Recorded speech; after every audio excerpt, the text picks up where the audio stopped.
नमस्कार दोस्तों, स्वागत है आपका अपने channel R N science GK में। दोस्तों, उम्मीद है कि आप अपने घर पर ठीक ठाक होंगे और सुरक्षित होंगे और अपने आने वाले एग्जाम की जो तैयारी है वो अच्छी तरीके से कर रहे होंगे। दोस्तों, ये जो क्राइसिस चल रहा है, इसको अभी क्राइसिस टलने के बाद जो आपके एग्ज़ाम भी होंगे, परीक्षाएँ भी होंगी और आपने अपनी जो है पढ़ाई को ऑनलाइन जारी भी रखा होगा, यूट्यूब से या दूसरे तरीक़ों से आप पढ़ाई जारी रखिए। क्योंकि अभी HSSC ने जो है कुछ वेटिंग लिस्ट वाला का रिजल्ट डिक्लेयर किया है, जैसे कलर का रिजल्ट जो है डिक्लेयर किया है। अभी कुछ समय के बाद फिर ये कॉमन एंट्रेंस टेस्ट जो हरियाणा के अंदर होने जा रहा है, जिसके बेस पर ग्रुप सी और ग्रुप डी की जो वैकेंसीज आएंगी, जिनमें मेरिट बेस जो है उनको भरा जाएगा। तो आप अपनी पढ़ाई को जो है डिफरेंट सोर्स से जारी रखिए, क्योंकि जितना अभ्यास करोगे उतना ही जो आपको ये रिमाइंड रहेगा, याद रहेगा। तो मैं भी आपको जो है समय पर इस प्रकार के सामान्य ज्ञान से, जीव विज्ञान से या फिजिक्स से जो है या दूसरे सामान्य ज्ञान की वीडियो आपके सामने लेके आता हूं। तो मैं आज आपके सामने जो एक वीडियो लेके आया हूं, जो है मोस्ट इम्पोर्टेंट क्वेश्चन है जो साइंस के। तो इनको सुनने मात्र से जो आपको लगभग इनको याद हो जाएंगे। तो शुरू करते हैं। आज का जो हमारा फर्स्ट क्वेश्चन है वो है, झरने में जल ऊंचाई से गिरता है तो उसका तापमान, यानी कि झरने में जल, यानी कि जब ज़्यादा ऊंचाई से झरने का जल गिरता है तो उसके तापमान में क्या फ़र्क पड़ता है। क्वेश्चन हमारा ये है।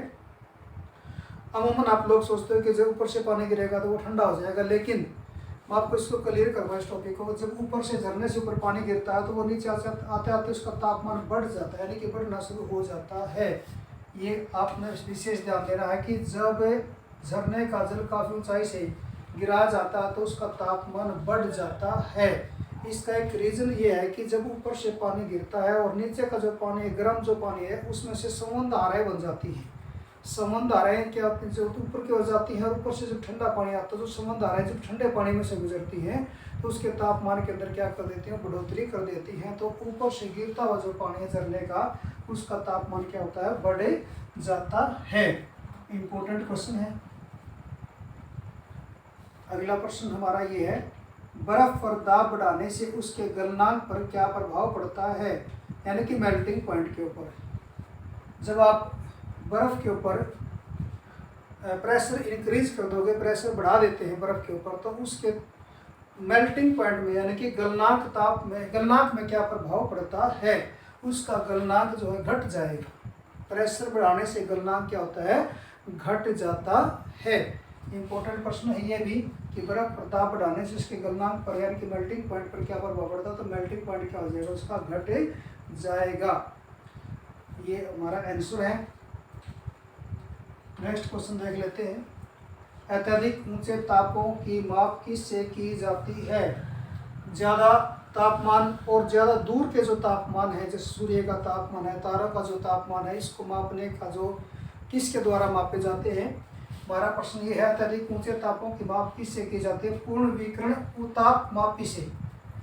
पूर्ण विकिरण उताप मापी से। इंपॉर्टेंट प्रश्न है, डिफरेंट प्रश्न है कि अत्यधिक ऊंचे तापों की माप किससे की जाती है, पूर्ण विकसित उताप मापी से।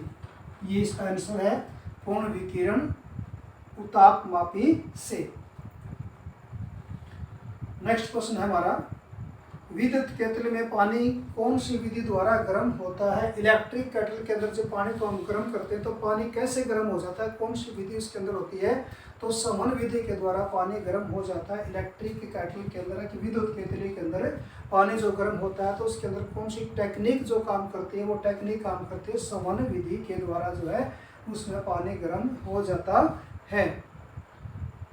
अगला जो क्वेश्चन है काफ़ी इंपॉर्टेंट है, बोलोमीटर। बोलोमीटर यंत्र किस काम आता है। बोलोमीटर उसमें विकिरण को मापने के काम आता है। बोलोमीटर किसके काम आता है, उसमें विकिरण मापने के काम आता है। बोलोमीटर एक यंत्र है जिससे उसमें विकिरण मापी जाती है। नेक्स्ट क्वेश्चन हमारा है, एक टेबल पंखे को बंद कमरे में चलाने पर हवा कैसी हो जाएगी, यानी कि अगर टेबल फैन है उसको आप बंद कमरे के अंदर चलाओगे, टेबल फैन को, तो उसमें हवा का क्या होगा, वह ठंडी नहीं होगी बल्कि हवा क्या हो जाएगी, गर्म हो जाएगी। अगर बंद कमरे के अंदर हम टेबल फैन को चलाएंगे तो हवा क्या हो जाएगी, गर्म हो जाती है। इंपॉर्टेंट प्रश्न है। अगला क्वेश्चन हमारा है, किसी ठोस पदार्थ के बिना द्रव में बदले सीधे वाष्प में बदलना, यानी कि जब हम किसी ठोस पदार्थ को गर्म करते हैं तो पहले वो लिक्विड फॉर्म आता है, उसको और गर्म करते हैं तो लिक्विड से वेपर फॉर्म आ जाता है। लेकिन कुछ पदार्थ ऐसे हैं जिनको हम बगैर उसको जब गर्म करते हैं तो बगैर वो लिक्विड में चेंज हुए सीधे सीधे गैस में कन्वर्ट हो जाते हैं। तो इस विधि को हम बोलते हैं ऊर्ध्वपातन।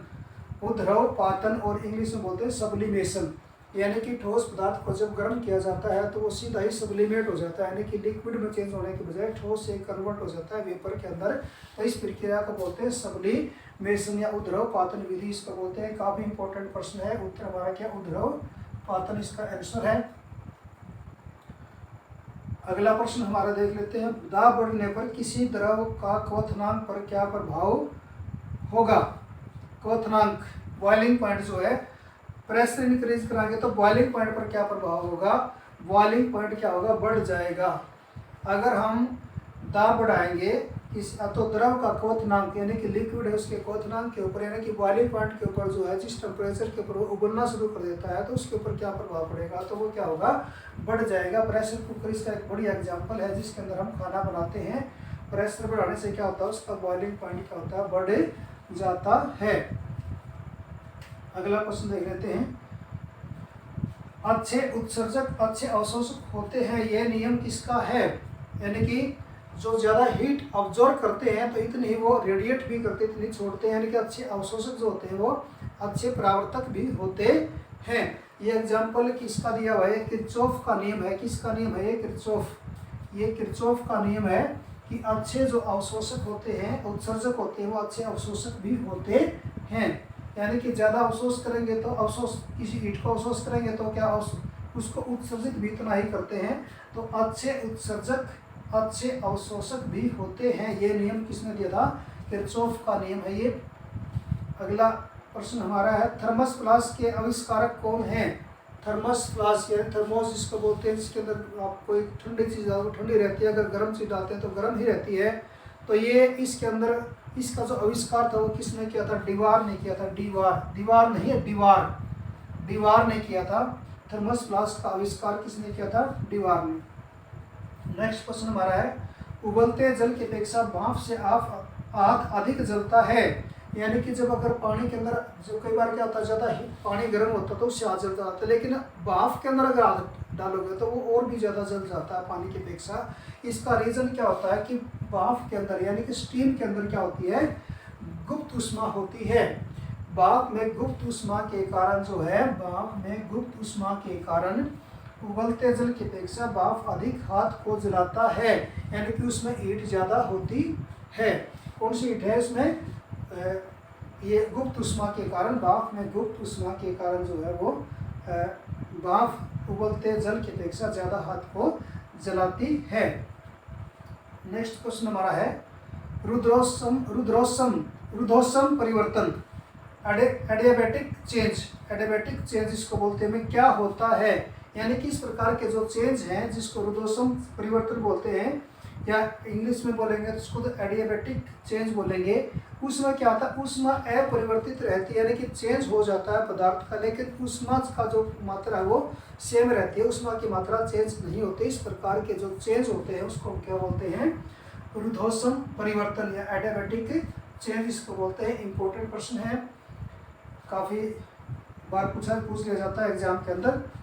अगला क्वेश्चन हमारा है समतापीय परिवर्तन, जिसको आइसोथर्मल चेंज कहते हैं। इस आइसोथर्मल चेंज क्या होता है, समतापीय परिवर्तन क्या होता है। इस चेंज के अंदर तापमान जो है वो सेम रहता है, ताप अपरिवर्तित रहता है।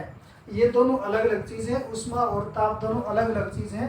आइसोथर्मल चेंज के अंदर जो है ताप अपरिवर्तित रहता है।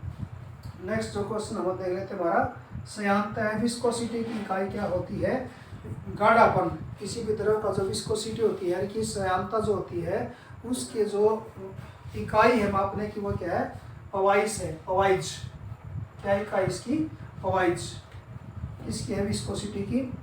और नेक्स्ट क्वेश्चन हमारा है, कपूर के छोटे छोटे टुकड़े जल की सतह पर क्यों नाचते हैं या क्यों तैरते हैं।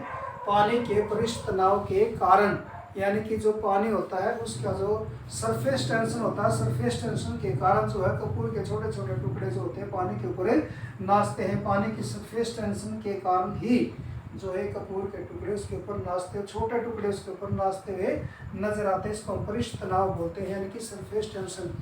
तो स्टूडेंट्स, मैंने आपको आज 5 मिनट के अंदर ये 15 साइंस के मोस्ट इंपॉर्टेंट क्वेश्चन कराए हैं, जो क्वेश्चन काफ़ी इंपॉर्टेंट है। उम्मीद है कि आपको समझ में आ गए होंगे। फिर भी अगर आपको ये क्वेश्चन कोई चीज़ समझ में आया, कोई साइंस की टर्म समझ में नहीं आया, तो आप कमेंट बॉक्स के अंदर लिख कर अपना कमेंट छोड़ सकते हो, जिसका उचित जवाब दिया जाएगा, यानी कि सही जवाब दिया जाएगा।